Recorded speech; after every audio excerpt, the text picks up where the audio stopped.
भगवान श्री योगी रामसूरतकुमार की सर्वं योगी रामसूरतकुमारार्पणमस्तु।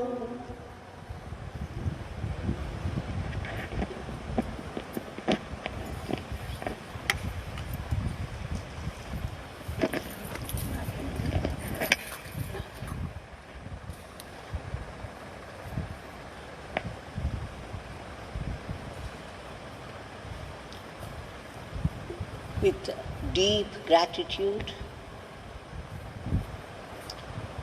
we shall submit our namaskarams, our salutations at the holy feet of Bhagwan for giving us one more chance to chant his powerful name.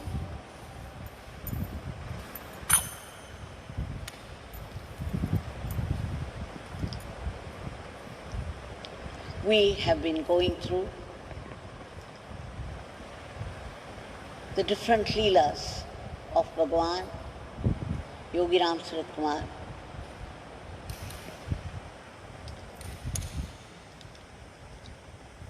With great ananda.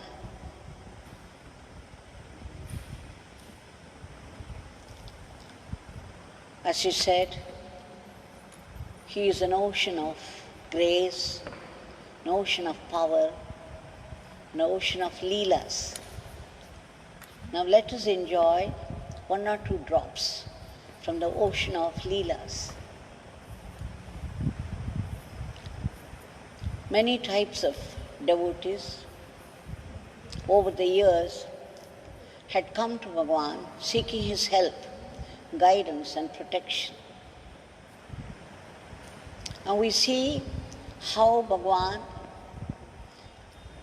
he gave that in different ways, in different circumstances, with different teaching lessons. His teaching would be different to different people also, depending upon their inclination towards God, the depth of concentration, and their commitment to continue sadhana.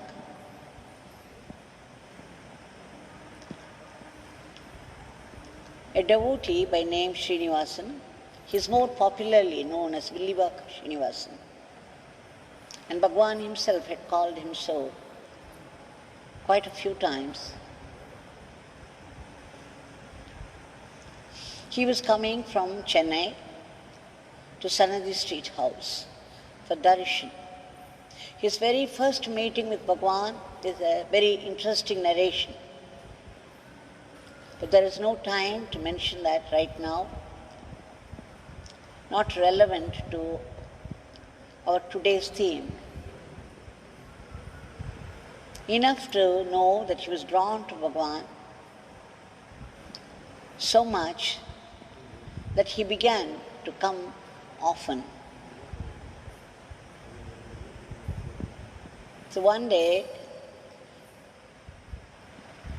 he told his wife that he was coming to Thiruvanamalai, he was going to Thiruvanamalai the next day. His wife got irritated and she shouted at him. He was angry, she was angry with him, and she said before Sri Srinivasan came to Bhagwan, he had some unwanted habits.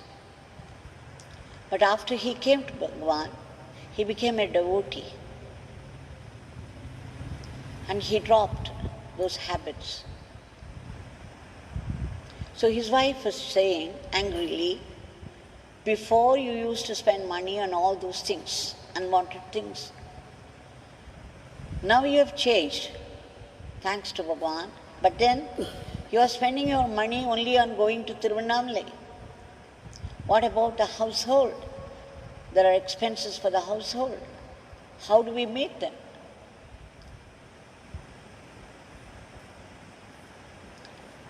But then he said, here is my Guru, Guru's photograph. You put the question to him. He will answer you. So saying, he left the house. So saying, just before he left, this was the conversation. So soon after this, he left the house. He came to Thiruvanamalai. When he stood before the Sannidhi Street house, Bhagwan came out and said, you go to Arunachaleshwara temple and then come. He was a little hurt. He came with such eagerness and devotion for darshan. Now Bhagwan was saying something else. It was okay. He went to the temple, he finished everything there and came back fast. And this time they allowed him in. He went and sat before Bhagwan and was watching those people coming in and going out. And then suddenly a thought came to him. He had come with Bhagwan, he had come with devotion to Bhagwan, he was drawn to Bhagwan, Bhagwan's divinity, which has transformed him to some extent. But then, when he was seated there, the mind being what it is, all of a sudden, a doubt came to him. What doubt? Whether God exists at all. And then the thought was followed by another thought. If God exists, then I will follow that path. I will try my best to reach Him. But if God doesn't exist, then I can go by the way of the mind and face the end, face the death when it comes. When the thoughts were running like this, a man entered. He prostrated before Bhagwan, and then with Bhagwan's permission, he waved the incense sticks before him, and then he also lighted the camphor and waved the light before him. He did the puja to Bhagwan. And then Srinivasan thought, okay, this is Bhagwan's way of saying that there is God, that the worship is being done right in front of his eyes, that Yogiji himself is God. But maybe that would not have done. So Bhagwan, after that, he got up, he went inside and brought out a book. And then there was one devotee there. He said, Sridhar, you open this book and start reading on any page. So when he opened, it was there, it read like this. There is God, but you must have faith in God. If you have faith in God, then God would appear in a certain form with a certain name that would suit your ways, that would suit you, and then take you to the highest experience. But then you must have faith in God. So Srinivasan got his answer again. He was very happy that Bhagwan blessed him nicely. And then Bhagwan gave him a sugar candy. Now there was an interesting piece of conversation just before he left his home, when his wife, with a certain irritation, asked him why he would spend so much money on going to Thiruvanamalai, that she needed money to run the household. And when he said, you ask my Guru, and then he pointed to the photograph of his guru, Bhagwan Yogi Ramsuratkumar. So his wife wrote something on a paper and put it before Bhagwan. In fact, she answered him, "Oh, your guru will answer."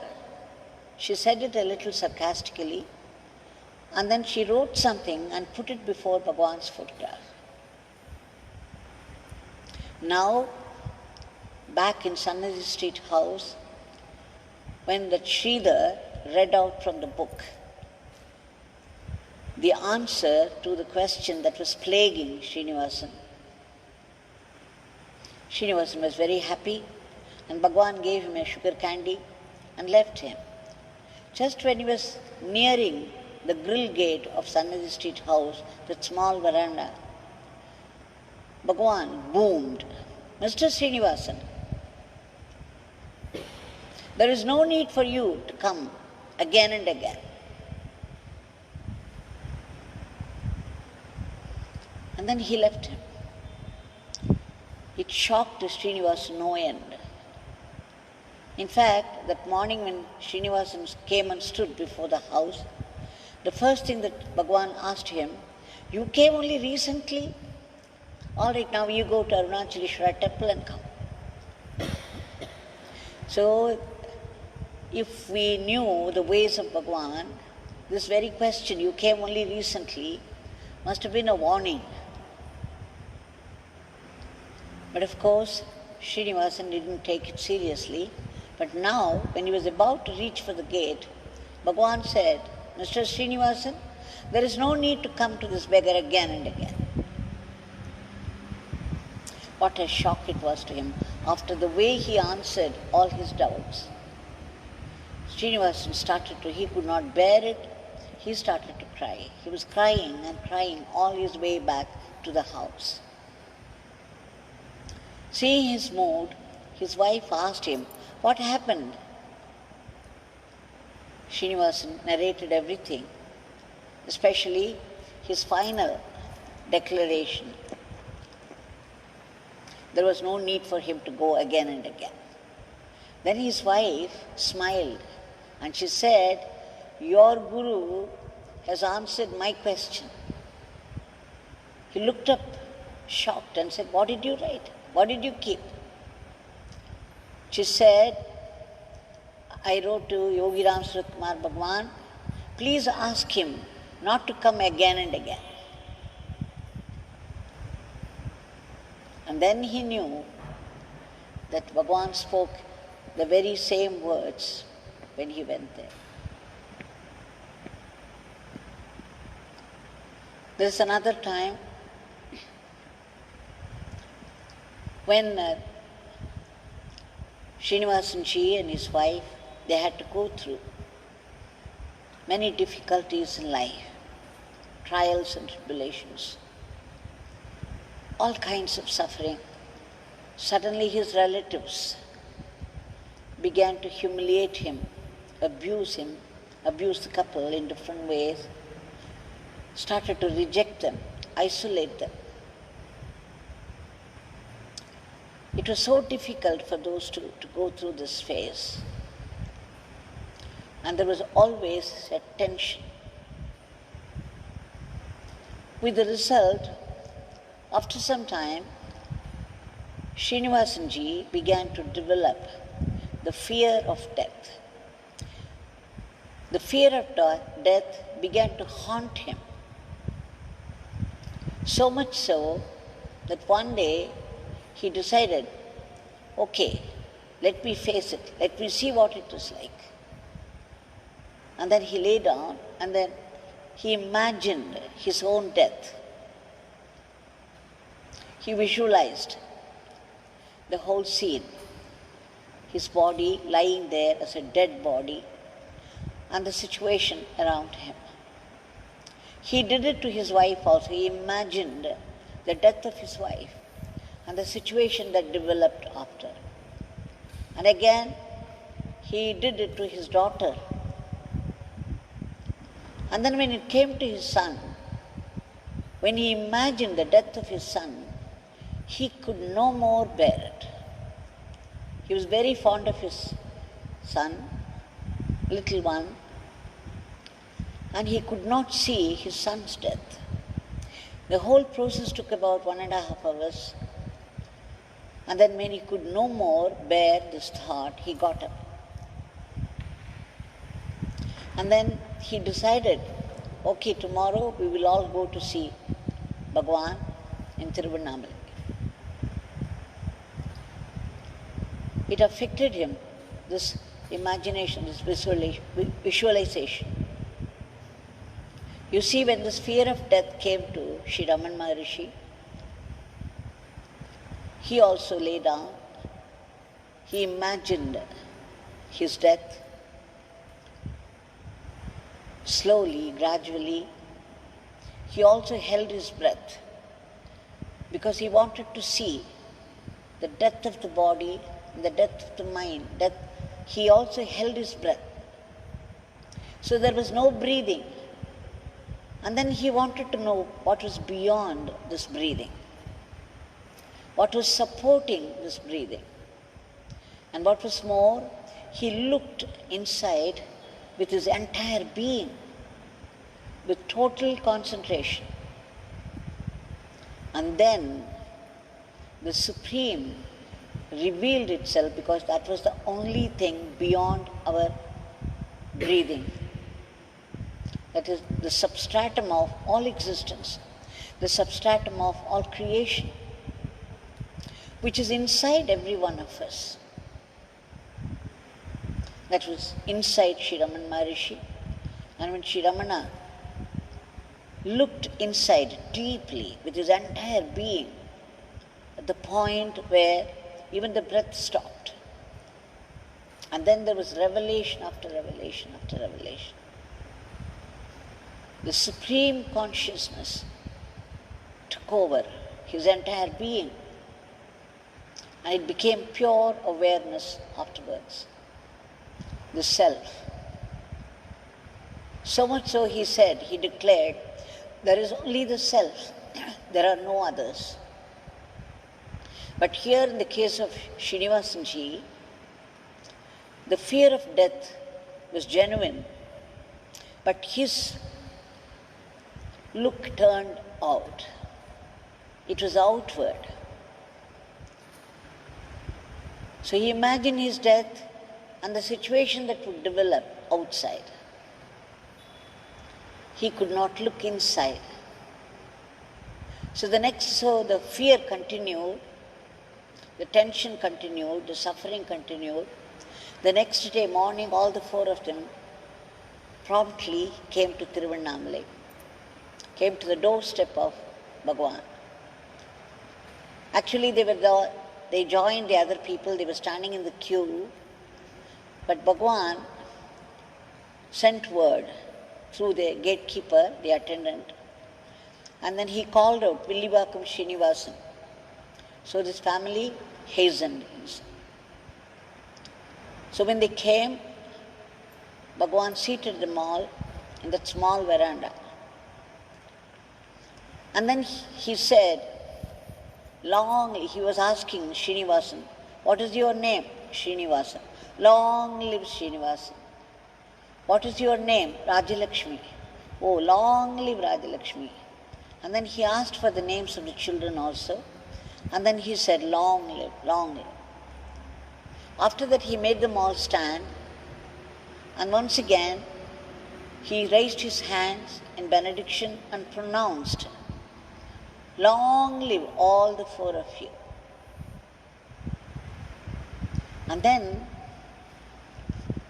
he said in a low tone to Srinivasan alone, he said, you disturbed this beggar yesterday. Why think of death? Live and chant the name. This is very relevant to the situation today.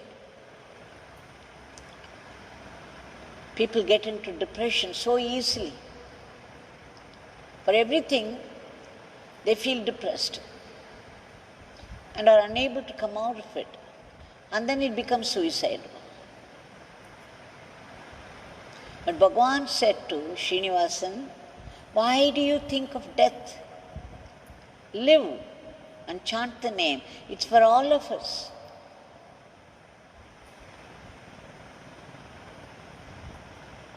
So after that,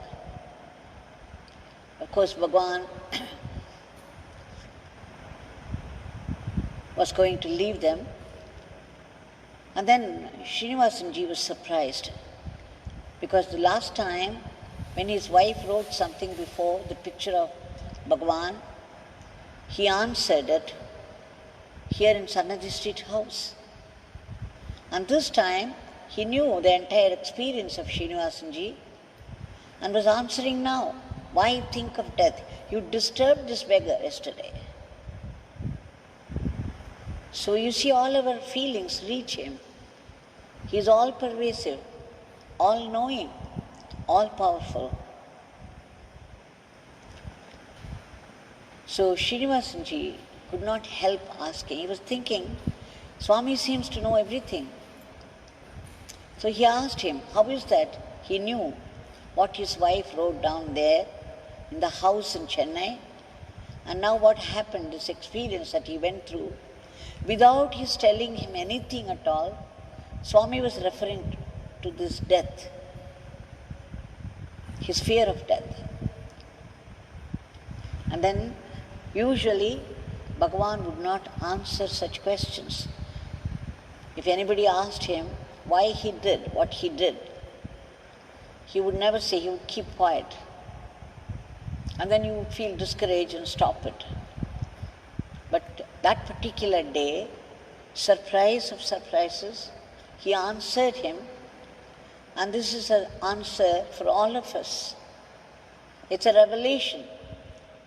Bhagavan said, look, Srinivasan, suppose an ant is crawling on your back. Wouldn't you know without seeing where it is and reach out for it? Srinivasanji said, yes. It's by feeling, you know instantly, wherever the whole body, wherever it happens, you will know. Then Bhagavan said, the whole cosmos is my body.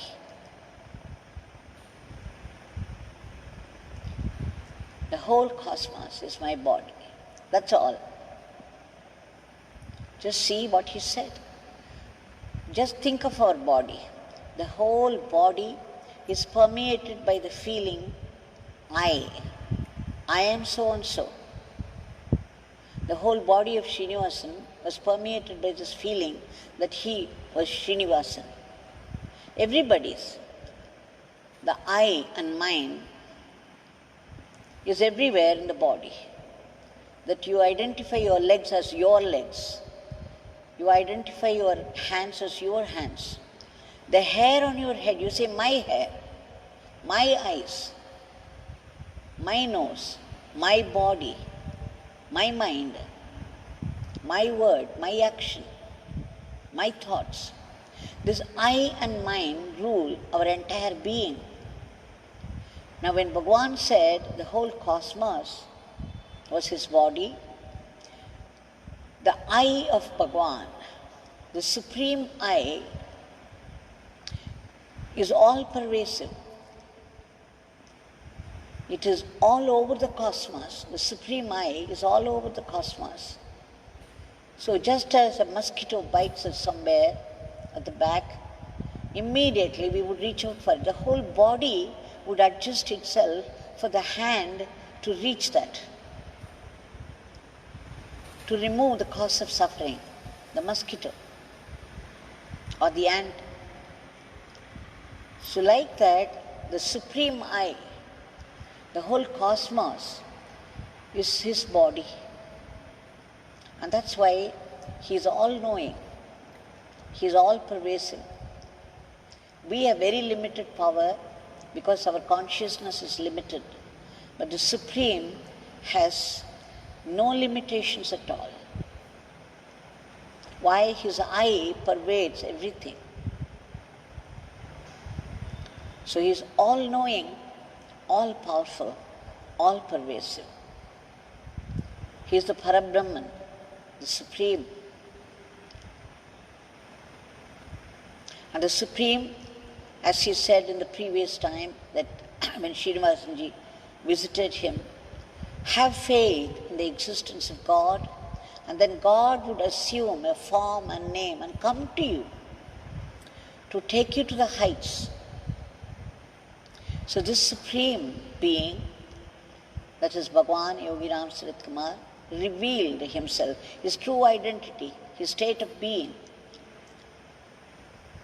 All of us remember what he said several times, pointing to his body. Do not get attached to this body. This body is perishable. You think that Yogi Ramsuratkumar is only from the head to foot? He even said, those who think of Yogi Ramsuratkumar as only this body will only feel miserable. They will only become more selfish, more miserable. Who is Yogi Ramsuratkumar? He is not confined to this body. He is all-pervasive. He is all-knowing. He is all-powerful. Yogi Ramsuratkumar is not just a form or name. It is the state of being. It is the supreme state of being. This is what he gave us to understand. So when we see, it's one thing to interpret everything and understand, and again there is the risk of misinterpretation. It's another thing to read it from a book or even hear it from somebody. Because as long as an experience, as long as a truth has not become your own experience, it is not your truth. It is someone else's truth. It may be the only truth, and still it is somebody's experience, somebody's truth. You must make it your experience to call it your truth. And the only truth is the all-pervasive, all-knowing, all-powerful Bhagwan, the Supreme, assumed the form of Yogi Ramsuratkumar, and it has given us the name Yogi Ramsuratkumar, the powerful mantra. Let us also remember, Bhagwan said to Srinivasan, why think of death? Live and chant the name. What happens when we chant the name? The whole cosmic play is being run by the law of karma. And so there will be joys and sorrows in life. They alternate. But Bhagwan said everything happens only by God's will. And whatever happens is necessary for us. Necessary for what? For our spiritual growth.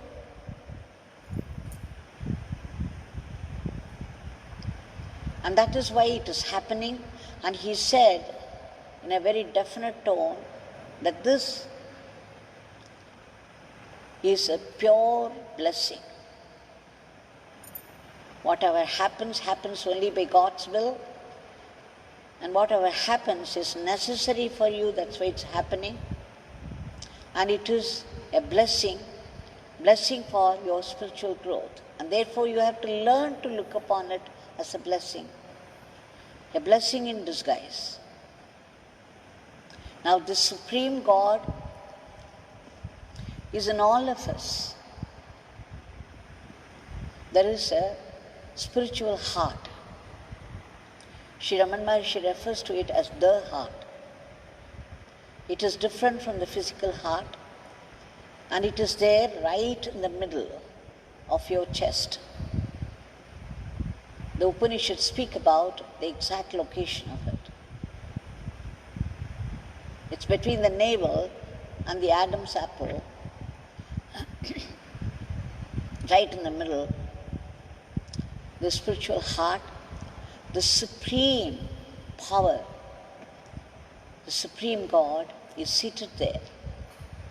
It's like a lightning. We wouldn't go into description of all that because it has to be experienced.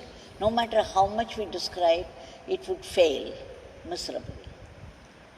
So he is there, and it's because he is there, our breath starts. Every breath of ours is rooted in God. It starts from him and it ends up in him. Every breath. And that is why Sri Raman Maharishi, when he had this fear of death, when he experienced death by a will of his own, and he wanted to see what death was like and what was beyond it. Was there anything beyond that? He even held his breath, and then he looked deep inside with total concentration, where he looked at the point where the breath starts. Now that is within all of us. The Supreme Being is within an ant. The Supreme has taken up the costume of a worm and it wriggles. It takes up the costume of a bird and it flies. It takes up the costume of a tree and it sways in the wind.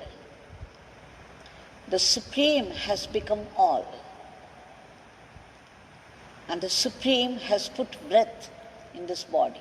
It's created the body in the first place and put breath in that. And it is sustaining this breath. And one day, when it chooses, it will stop it. Your in-breath and out-breath, the inhalation, the exhalation, they are like the strings of a puppeteer. We have all seen in our childhood the puppet show. In the puppet show, what did we see as children? There were puppets. One puppet played the part of the hero, another puppet played the part of the villain, and there were several other puppets playing sub-roles. There was a stage, and there were people up there hidden from the sight of the audience with strings for each puppet. And they would be pulling the strings appropriately, and then the puppets would go into action and speak the dialogues. That's exactly what is happening to all of us. The Supreme Puppeteer seated inside each one of us. The same Supreme Puppeteer inside the worm, in the ant, in the tree, in the bird. He is pulling the strings of your breath, the in-breath and out-breath, in-breath and out-breath. He keeps on pulling them up and down, up and down. Then there is life in the body, and then you feel alive, and because of that your eyes are able to see, your ears are able to hear, you are able to move your limbs, your brain is able to think.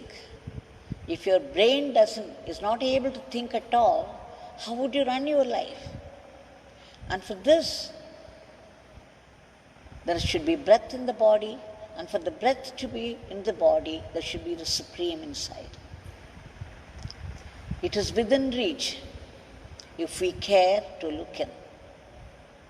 But we have to look in with our entire being. If you are filled with desires for the world, then every desire would split our concentration, would consume our good energy, precious energy. Sri Ramakrishna Paramahamsa said, when a devotee asked him, what is the distance between me and God? God seems to be so far away. What is the distance between me and God? Ramakrishna Paramahamsa said, you list out all your desires, and that is the distance between you and God. Every desire consumes your precious energy, and especially your negative thinking. Every negative thought consumes so much energy, and that's why you feel tired after that. You feel exhausted. Let us remember Bhagwan saying, why think of death? Live and chant. So when we chant the name of the Supreme, which is residing right inside us, how do we know it resides? Because we are breathing, we are living. We are not dead bodies. And Bhagwan said, remembrance of God is the only goal of life. God has given you this body and put life, the in-breath and out-breath into it. And what is more, He is sustaining it with care. Why? Because He wants you to think of Him. He wants you to come back to Him.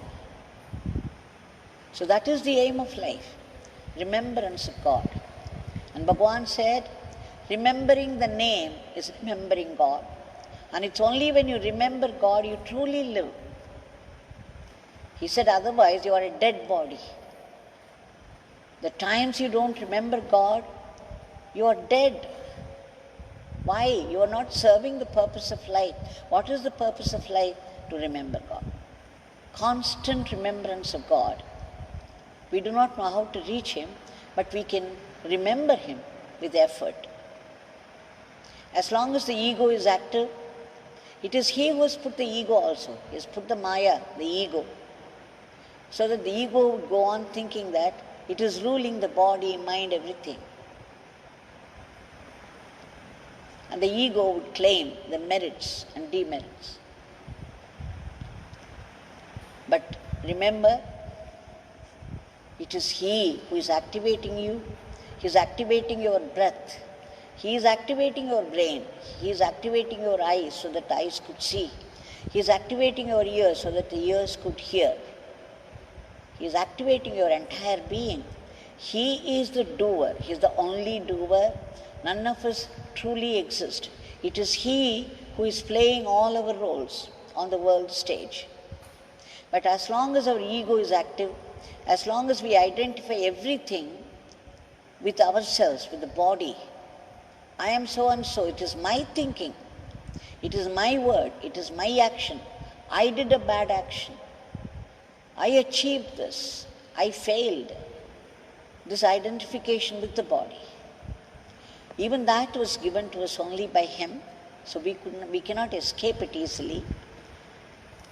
But at the same time, He is there and He has provided means for reaching Him. And the best of it is chanting the name, the easiest, the highest, the fastest route to God, who is right inside us. Such a huge treasure. Our true identity is right inside us and we do not know. We do not even know it is there. So none of us care if we have lost it.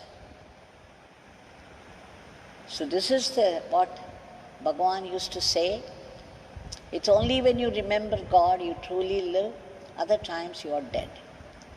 So it is by some law of karma, the law of collective karma, has landed us, the whole world, in today's situation. The collective adharmic karma. People have started to live the way they have begun to follow the dictates of the mind. They have forgotten the dictates of God expressed in scriptures. With the result, there is so much slaughtering,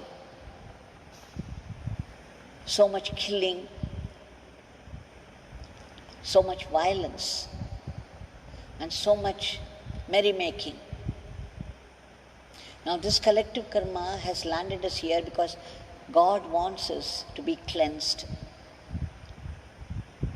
Even when people die of corona, they die because their time for death has come. Corona happens to be a cause. If corona has not stepped in, some other disease would have stepped in and they would die anyway. This is the law of karma. It is relentless.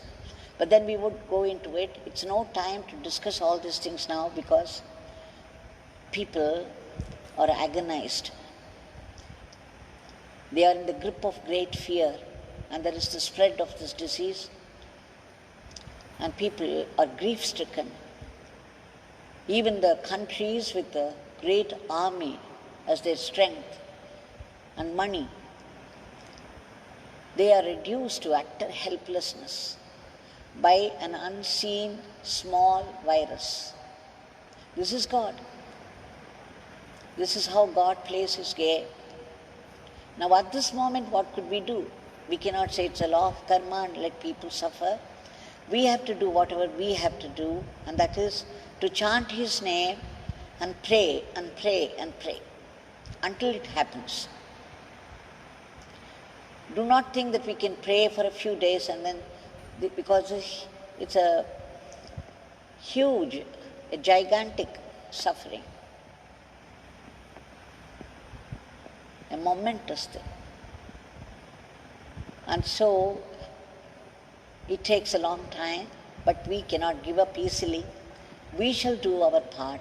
We shall keep on chanting, chanting, chanting His powerful name, invoking His grace, praying, praying, praying. Surely, Bhagwan has said, not a single nama goes waste, not a single prayer goes waste. So there is bound to be